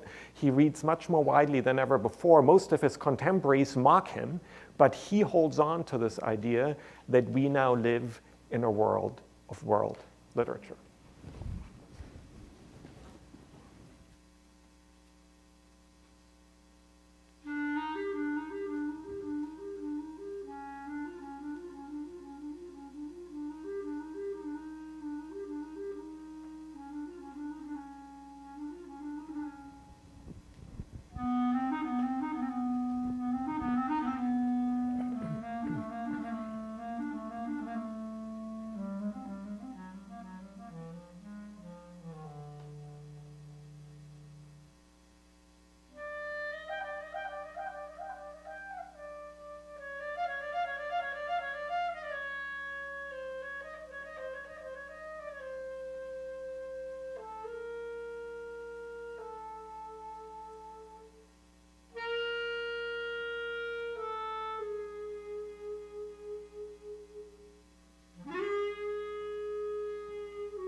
Wednesday, January 31st, dined with Goethe. Within the last few days since I saw you, I've read many and various things, especially a Chinese novel, which occupies me still and seems to me very remarkable. Chinese novel. That must look strange enough. Not so much as you might think. The Chinamen think, act, and feel almost exactly like us. And we soon find that we are perfectly like them, excepting that all they do is more clear, more pure, and decorous than with us. With them, all is orderly, citizen-like, without great passion or poetic flight, and there is a strong resemblance to my Hermann and Dorothea, as well as to the English novels of Richardson.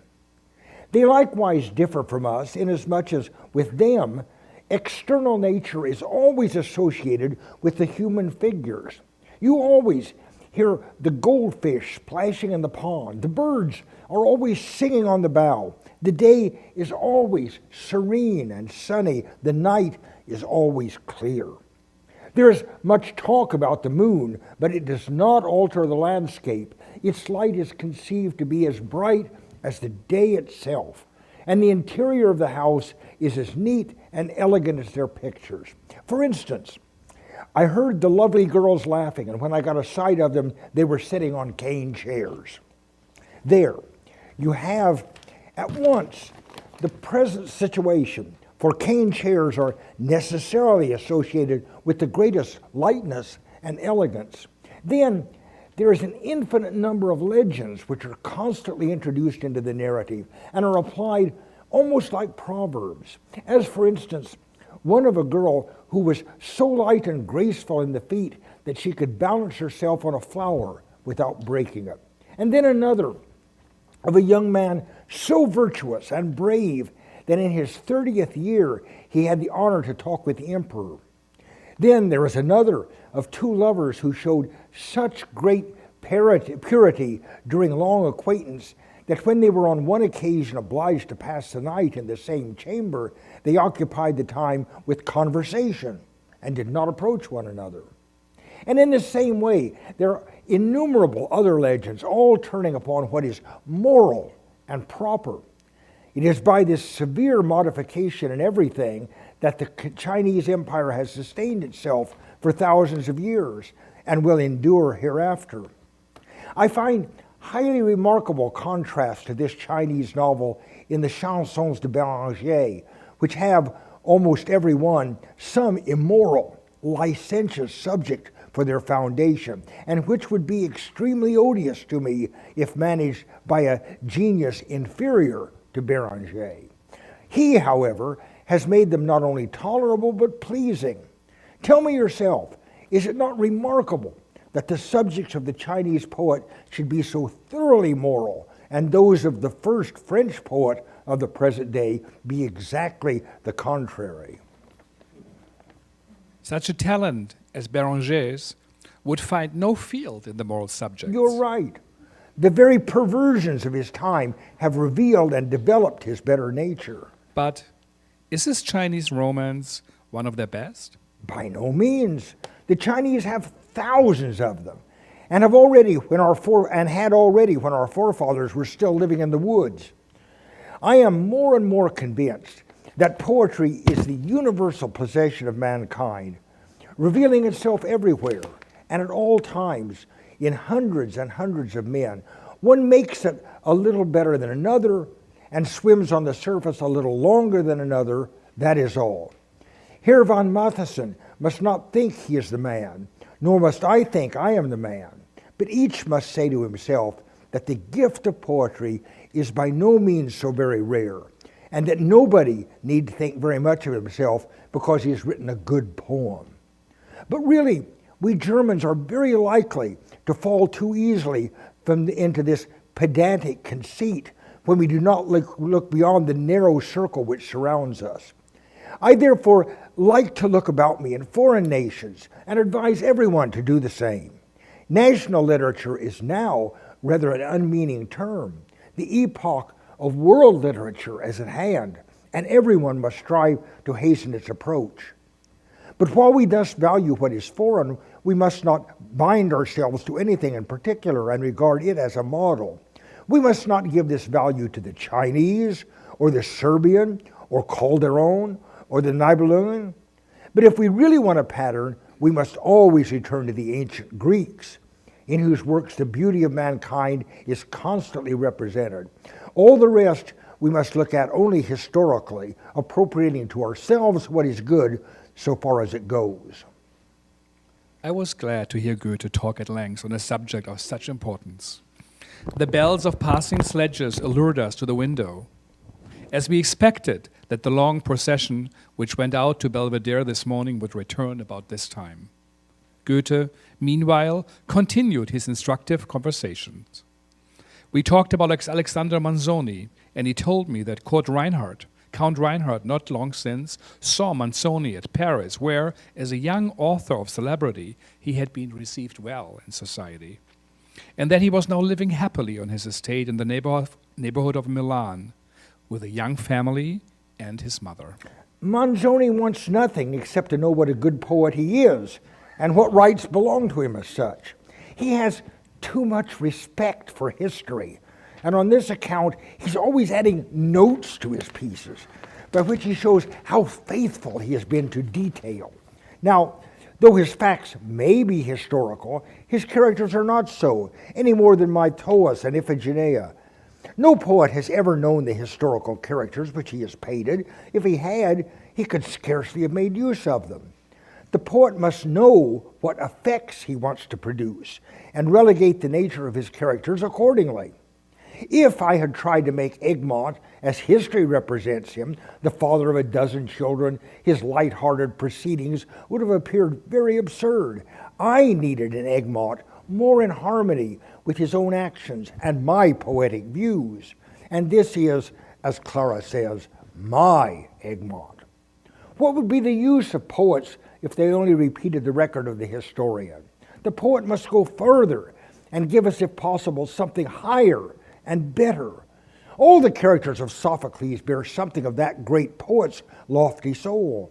And it is the same with the characters of Shakespeare. This is as it ought to be. Nay, Shakespeare goes further and makes his Romans Englishmen. And there too he is right, for otherwise his nation would not have understood him. Here again, the Greeks were so great that they regarded fidelity to historic facts less than the treatment of them by the poet.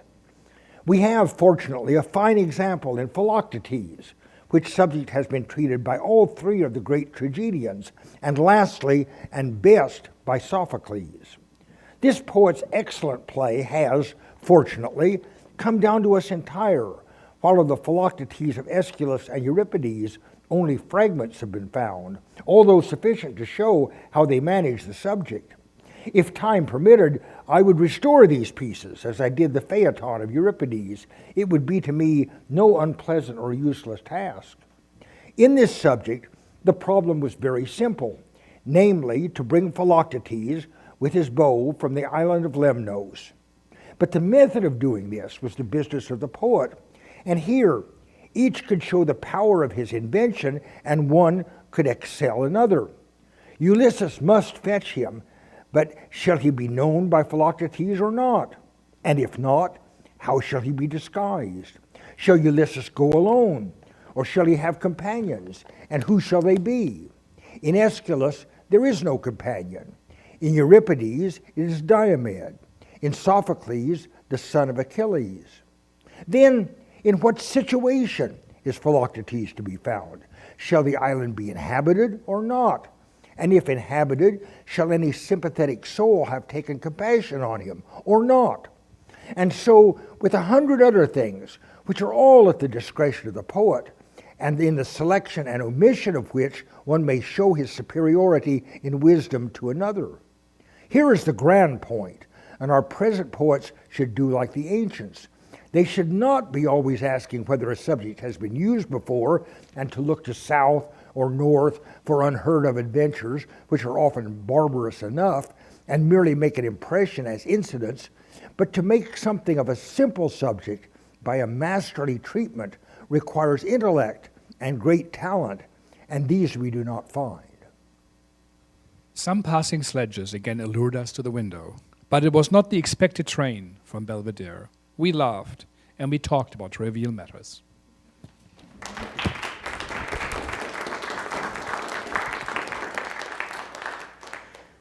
So we now have the idea of world literature, and we have the reality of world literature fueled by print and exchange and trade, world trade, and we really have this wonderful, wonderful situation where more and more people, including in provincial places like Weimar, can read the literature from remote places and remote times.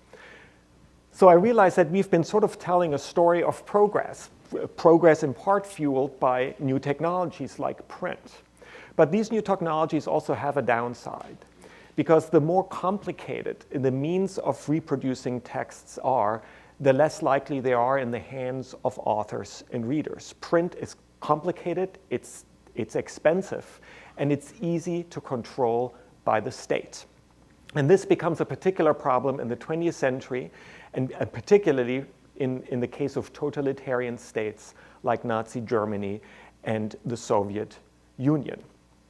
Which is why the Russian Sappho, Anna Akhmatova, is afraid to publish her poets. She knows, in fact, that she cannot publish her poems. The state has monopoly in print. But she's even afraid to put down her words on paper, because the secret police might search her apartment and she might get into trouble that way. So what Akhmatova does is that she composes the poem by hand on paper. She then learns it by heart, and then she burns the paper on which she has written it. And she teaches the poem to a group of female friends, and they become the memory. Their memory becomes the paper on which she writes her poems. To their annoyance, she sometimes makes corrections, and then they have to remember the corrections. Very presciently, her second husband was a specialist in cuneiform, so she was interested in the history of writing. So very accurately, she described her situation as pre-Gutenberg. She says, it's as if we had said down with Gutenberg and were forced to live in a pre-Gutenberg world in which the printing press had never been invented. So this is how her poems circulate, and only after the death of Stalin is a second form of circulation possible, namely samizdat, the kind of publication that is done not by the printing press, but by typewriters and sometimes photographs. Samizdat, the Russian word for self-publishing. So this underground world emerges in which it's still pre-Gutenberg, because there's still no printing press, because the state still has the power over the printing press, but this underground system of samizdat is invented, and that will ultimately contribute to bring down the Soviet Union. Now the poem in which Akhmatova, on which she works for several decades, and which is circulated first by memory and then in the form of samizdat, is called Requiem.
No, not under the vault of alien skies, and not under the shelter of alien wings.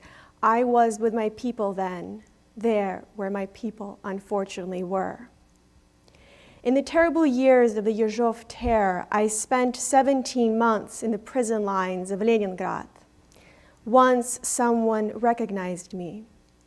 Then a woman with bluish lips standing behind me, who who of course had never heard me called by my name before, woke up from the stupor to which everyone had succumbed and whispered in my ear.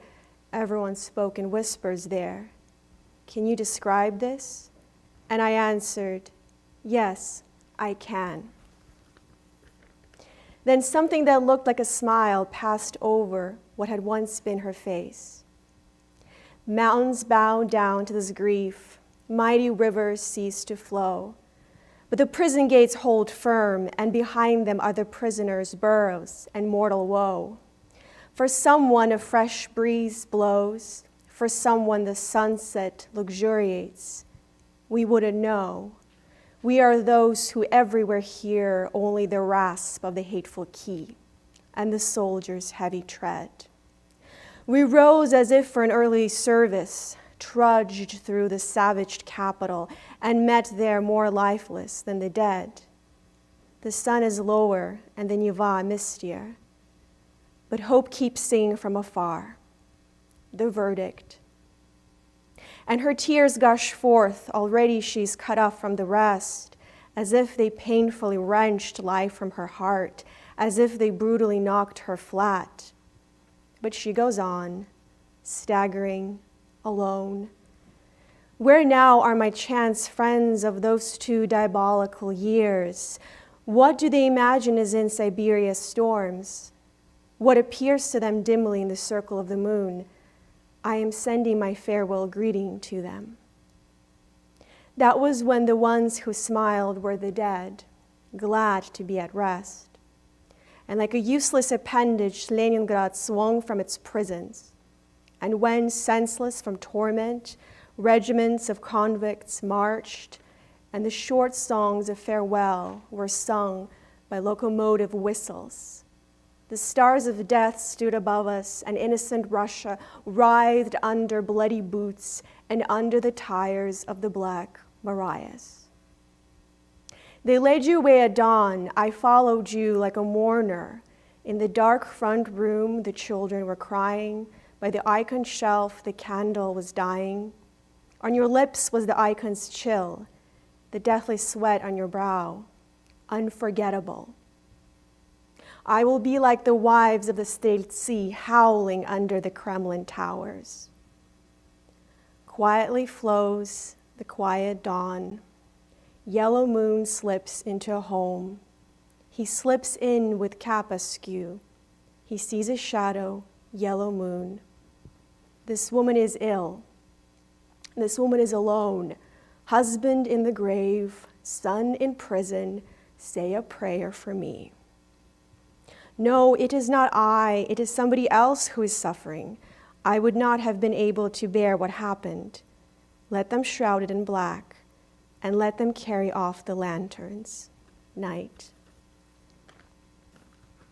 For 17 months, I've been crying out, calling you home. I flung myself at the hangman's feet. You are my son and my horror. Everything is confused forever. And it's not clear to me who is a beast now, who is a man, and how long before the execution. And there are only dusty flowers and the chinking of the censer and tracks from somewhere to nowhere. And staring me straight in the eyes and threatening impending death is an enormous star.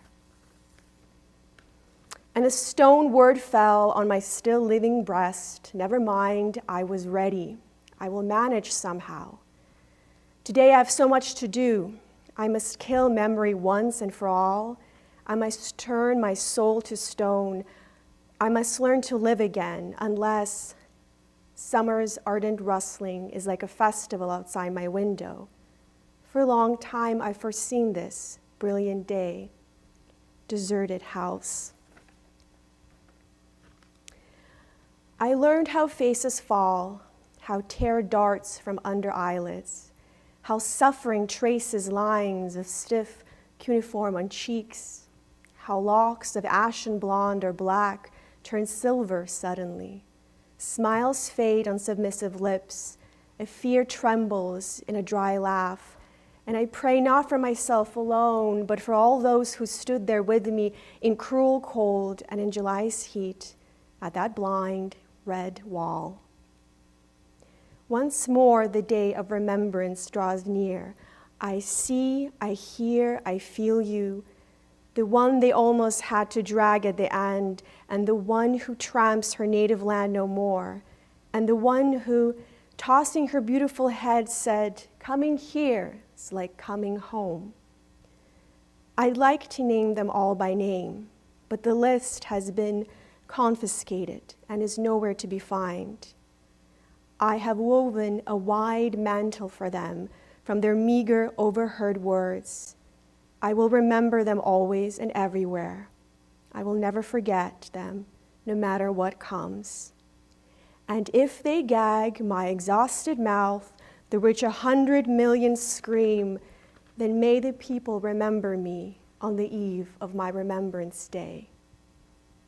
And if ever in this country they decide to erect a monument to me, I consent to that honor under these conditions: that it stand neither by the sea where I was born, my last tie with the sea is broken, nor in the Tsar's garden near the cherished pine stump, where inconsolable shade looks for me, but here, where I stood for 300 hours and where they never unbolted the doors for me.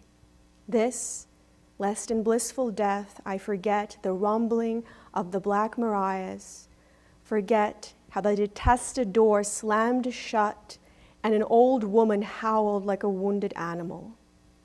And may the melting snow stream like tears from my motionless lids of bronze, and a prison dove coo in the distance, and the ships of the Neva sail calmly on.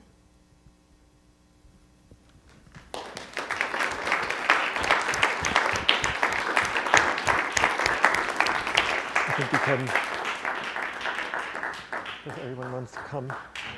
The readers, please come.